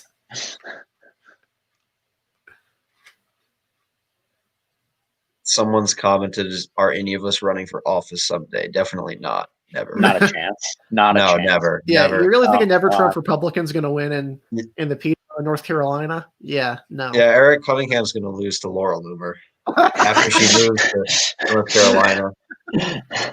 No, plus, let's be honest. My representative is Patrick McHenry. He's like 40 and he's been in there for 2 decades, so he could realistically serve for another 5, and we would be totally fine with that because we like incumbents in North Carolina. So, well, he's a potential statewide candidate too, right? I mean, yeah. he hasn't had a really good opportunity yet, but I would think his base is next to Charlotte. Like at this point, he lives in Lincoln County. His base is next to Charlotte. Right. He also could run for. He also is a potential speaker candidate because he was in House leadership. In terms of someone who can serve for a long time, I mean, another person is in my home state, New Jersey, Chris Smith. He's only in his 60s and he's already been in office for 40 years. I mean, he was elected. He was elected at 27 years old in 1980 over a scandalous incumbent named Frank Thompson, who was implicated in the Abscam scandal. And he was actually a second-time challenger. So he originally ran in 78 as a Republican. He got blown out at 25, but he ran again at 27 and won in an upset. Everyone underestimated him. The Almanac of American Politics in 1982 said he'd be a one-term rep because it was a typically Democratic seat. He held off a ton of good Democratic challengers for over a decade, got a safer seat, and what do you know, 40 years later, he's still here. So he'll be dean of the House someday. I'm fairly confident in saying that because he shows no sign of retiring. He has enough clout to not have his seat messed up by the New Jersey Commission. And effectively, I mean, he could serve for another decade and a half, maybe even longer. It just depends how long he's willing to serve. Very interesting looking at that. I mean, I know someone else that could serve for a while, but will probably eventually be used as a statewide candidate is Madison Cawthorn, even with these sexual assault allegations. Well, it's not sexual assault. It's basically like forced kissing. I mean, I read it. Weird date stuff. It was weird. Like he was forcing the woman to sit on his lap in a date or something. Yeah, it's basically really weird date stuff and like forced kissing, which is, I wouldn't call that sexual assault, but it's not great.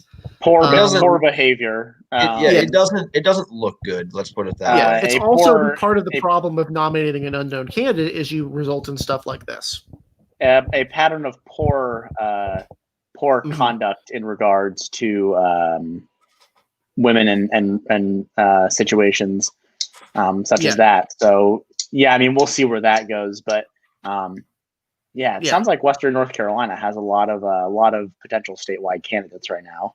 Yeah, the West is basically the Republican stronghold now, and as the mountains become more and more Republican, even though Asheville is a thing, it's really not that big of a deal, relatively speaking, to the rest of Western North Carolina. There are some statewide candidates there, like Ted Budd is from Davie County, which is technically in Western North Carolina.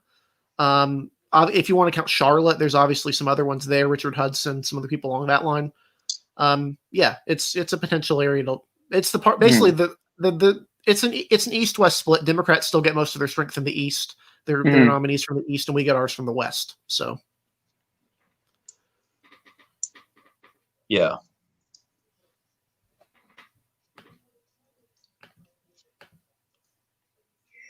Another thing, this election night is definitely going to be over fairly early, considering Alaska, at least on my end, is way too late for me to cover tonight.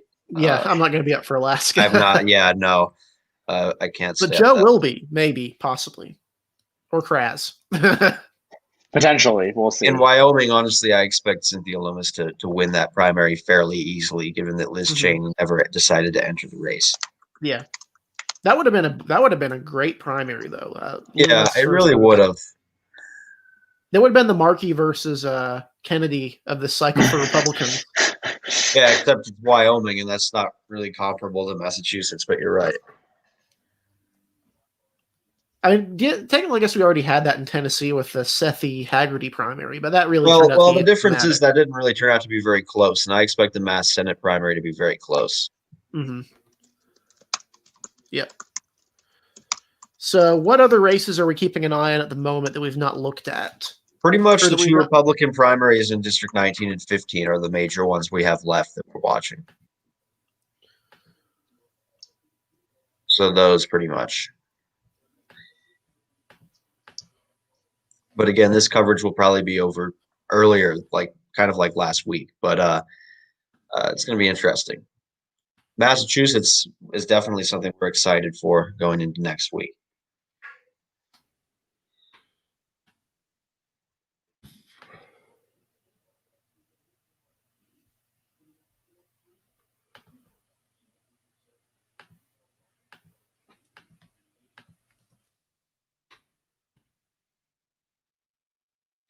So, Eric, what are you thinking about these two very close GOP primaries and their outcomes? If I like in the I believe it's the 21st, which is or not the 21st, the one that's the Donald's primary, the one that's actually that's 19th. Yeah, 19th. I would rather 19th. I would rather be Donald's right now, just given what's outstanding. But obviously, you never know what could be out, or if they're really missing something. That's really the one that I think is get a pretty firm grip on at the moment. Yeah, and the lead has gone up slightly, but it's still very, very close in terms of being a close race here. Mm-hmm. I mean, if you look at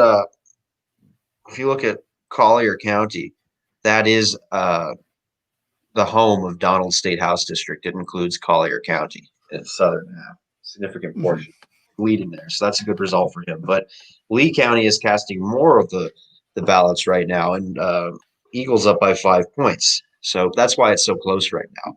If Donald's had a lead in Lee, he'd be leading by a significant margin. Yeah, I would agree with that. Sorry, I was just laughing at this because I was keeping an eye on what's going on in the chat, and apparently Matt Gaetz did officially endorse Laura Loomer and has tweeted about that. So, yeah, the image was pretty funny because he already has endorsed Marjorie Taylor Greene, so it doesn't surprise me. Mm-hmm. Yeah. And then obviously, with Ross Spano losing, it doesn't look good to be him either at the moment. I would rather be Franklin, which would basically mean Spano is the eighth incumbent, not yet, but potentially the eighth incumbent to lose a primary. I mean, in Hillsborough now, Franklin's almost at 44%. Yeah, and, he's even going up a bit in Lake, just slightly. Yeah, I would rather be Franklin at the moment. I mean, it's just the numbers that are in. But again, it's Florida. We really don't know what's kind of going on here. But that's the big thing is the number of incumbents. And if he goes down, that means we have a chance to break this with the Richard Neal versus Alex Morse primary. That would be 9. That would have broken that record, right? Yeah, and it would set a new record, something truly historic. I mean, obviously that race in Massachusetts is very interesting. In Massachusetts coverage, you want to follow my friend Adam Bass for that. He works Wheaton Hall College Radio, but he covers a lot of that. They have a podcast called The Cod Cabin that focuses on Massachusetts politics, and they're focusing on that primary, which has had some interesting developments. And I mean, obviously there was the scandal with Alex Morse initially where he was essentially doing sexually perverted things with the college Democrats. But then shortly after, it came out from The Intercept that was apparently fabricated and made up by the college Democrats in an effort to undermine his campaign. So who to believe, I don't really know. But there also was a poll that had surprisingly competitive race between Neal and Morse. This was right after the scandal, before the other article that came out questioning the scandal came out, and it showed it within 10 points. Yeah, I would agree with that. I like the main, like I was just talking about this earlier with with Dylan Wade, who's a contributor at Elections Daily. And that's going to be one to really keep an eye on. It seems like obviously The Intercept is a really, really biased and partisan outlet, and so that's part of it. But Morse has been really able to reclaim this. He initially apologized, and now is basically in all but word retracted it, and is using this to campaign basically against the state Democratic Party and the college Democrats. So that's going to be really fascinating to watch that race. Also, one thing I wanted to show, which I thought might be, for those who are wondering what the Republican candidates' chances are in Florida's 13th congressional district, which contains Charlie Crist. This is the Republican nominee, Anna Luna, who is sitting on a throne with an American flag and a bunch of assault rifles. I really don't think this race is competitive, and we don't have. That's the Republican nominee against Charlie Crist. Yeah, Charlie Crist. Honestly, yeah, that race is safe Democrat. Yeah, I just thought that was kind of interesting, is sitting on an American flag. Just if you're wondering who was nominated, and both those seats could theoretically be competitive if Republicans nominated good candidates and it was a red wave environment. I mean, back in 2016, Micah lost re-election to Murphy narrowly, and David Jolly, who's now an independent, lost narrowly to Crist. But a moderate Republican like David Jolly is able to win that seat in the Tampa Bay area. But someone like that, I don't even remember her name, but that's someone that you'd want to run in quite a different environment than the 13th district of Florida. It does not really fit. Mm-hmm. Yeah, but I didn't want to answer a chat question because I really wanted to just say this. Is someone asked if Shiva has a chance in Massachusetts? No, he does not. He may win the primary, but again, the guy, he did not invent the internet, and beyond that is Massachusetts. Or he did not invent the email, sorry. He does not have a chance in that race. We have Massachusetts as no, I mean, next week there are three major interesting primaries we're going to watch in Massachusetts. The first one is to watch. Arguably, this could be a really close race coming down to the wire here.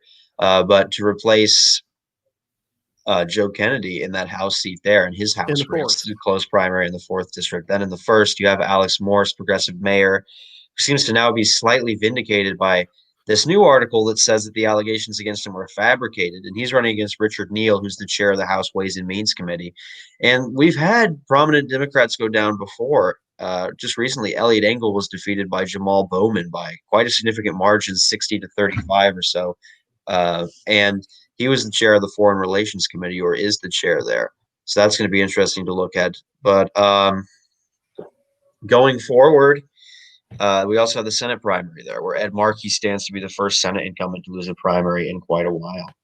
And it appears from the information I'm getting from Twitter that Franklin has officially defeated Ross Spanholm. Wow. What's this from? Is it completely in?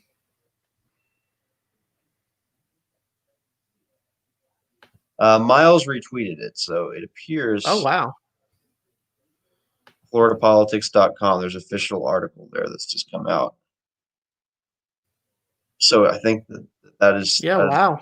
From Florida Politics. Wow. Yeah, I guess that's this is one of the things where we will defer. We, like with the Charleston, with their newspaper last week with the House district there, we will defer. Yeah, Florida Politics is a credible newspaper for that. I think he's done at this point. I mean, it certainly doesn't look good for him as more votes come in. That doesn't look good for Spano because he's going down in Hillsborough. Yeah. Which would just leave the race in Florida 19 with a Byron Donalds nearly ahead of Dane Eagle in that race. So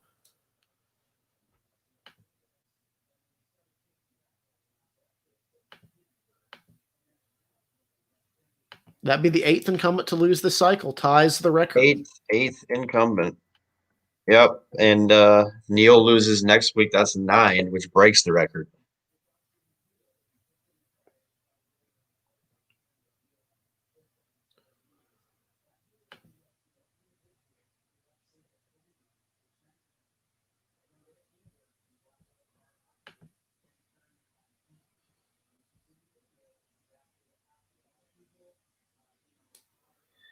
But again, guys, make sure you check in for our coverage next week as well. We're actually going to have Adam Bass on the report to talk about the Massachusetts elections, and then we're going to have him on our live stream, hopefully. Well, he has his own election coverage, but he'll be contributing to our election coverage on the account, if I remember correctly. He's with WCCB, right? One of the Wheaton College Radio. Yeah. So he's a good guy to follow on that as well. Yeah, he's one of the Massachusetts experts. Yeah. And since we're about another hour in, and we're probably going to be wrapping it up here fairly soon, within the next 10 minutes or so. If you like what we're doing, be sure to like and subscribe to the channel. We also are going to be posting this live stream to our podcast providers, which we're currently on Apple Podcasts, Spotify, Google Podcasts, lots of others. Be sure to join us, watch us there as well. So if you don't have time to watch our live stream or watch the YouTube video, you can always listen to the audio version on our podcasts. We really appreciate your support, and we'll be back, of course, with the primaries upcoming. I believe we'll be doing one for the Oklahoma 5th District as well, probably an abbreviated episode. And of course, in November, as the primary season wraps up, we're gearing up full steam towards November. We're developing as Harrison explained before, we're developing a strategy, and have developed a strategy that will help us be able to make sure our November coverage is excellent for you, election day. So definitely, if you like what we do, be sure to like and subscribe to the channel so you get updated too. Also, like us and follow us on our Twitter account, elections_daily. And that's really important if you want to keep track of some of these races. Because we talk about the stuff on here, but also we mention it on our Twitter account, and we have our articles posted there and whatnot. So thanks for your support again. Just want to get that in there before we close off for the night in a little bit. Yeah, guys, we're actually going to be having an important update coming shortly, so stay tuned for that. Stay tuned. And of course, be sure to tune in tomorrow to the first episode of Redistricting Radar, which will have myself, Harrison Lavelle, and then Armin Thomas. Will all be contributing to this episode.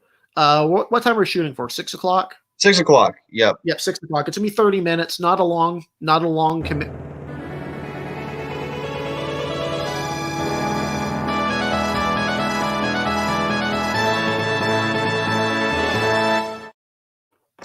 And we can project that Scott Franklin will defeat Ross Spano. That is the 8th incumbent to lose renomination this cycle.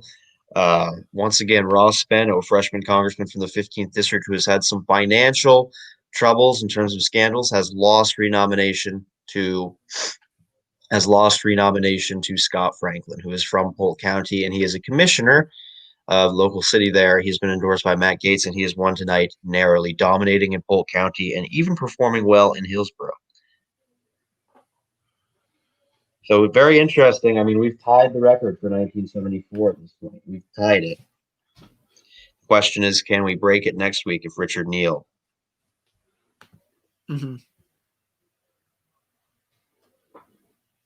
Richard Neal loses, but it's again, this just adds to this being a very poor year for incumbents, and I do think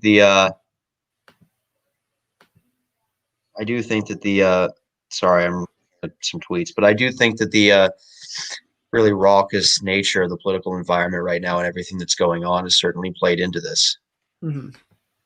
In terms of voters' anti-incumbent mood. And also part of it is voters are going out against candidates with corruption scandals. Yeah, I mean, we've seen this, but we've seen this with Watkins. We saw this with Watkins. We saw this with Spano. Personally, I don't think Riggleman would have lost if that had been a primary rather than a convention, because the issue that Republicans were attacking him on was ridiculous. I mean, officiating a gay wedding. Yeah, Engel, not a scandal, seemed out of touch with the district and lost. Same with Lacey Clay. Steve King obviously lost because of his controversial rhetoric. Again, and not being on the agriculture committee basically made him an ineffective congressman. So in a way, that also played into it. And Tipton, kind of another upset out of the blue. But this is definitely more in the mold of Steve Watkins' loss. Both of them lost because of scandal versus people like Tipton, Clay, and Engel, who lost kind of because they were more so asleep at the wheel, even though Clay wasn't necessarily asleep at the wheel, and Engel did kind of catch on at the end. They didn't lose because they were scandalous. And it also was not an ideological loss like Steve King or Dan Lipinski. So. Mm-hmm. And I did just want to correct one thing real quick, is that the Miami primary is indeed in 2 weeks, not 1 week. Next week is the Oklahoma 5th Congressional District race, the special election runoff on the Republican side. Yeah.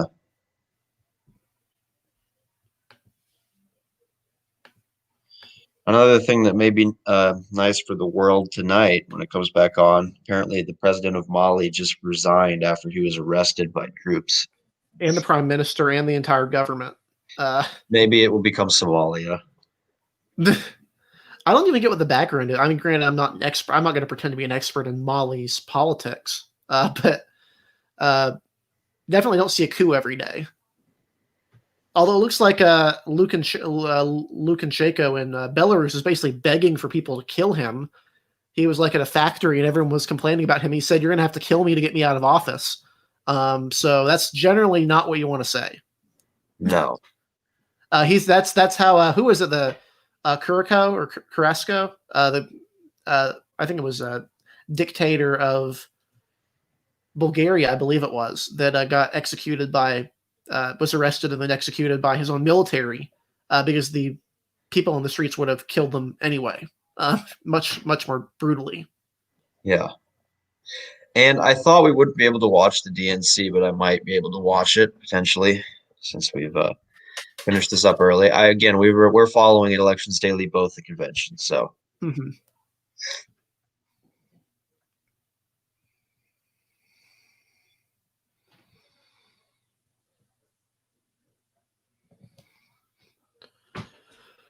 Ugh. So at this point, the only thing we're keeping an eye on, and we're going to keep you posted on in Florida, is that one race in the which one is it? The 19th District Congressional Republican primary, where Byron Donalds holds a narrow lead over Dane Eagle at the moment. But other than that, there's really nothing here to go on through. We'll be going over the Wyoming Senate results and then maybe some of the Alaska stuff on our Twitter account later over the night, which is I'll put it on the handle on the group chat here, or the chat here, but it's elections_daily.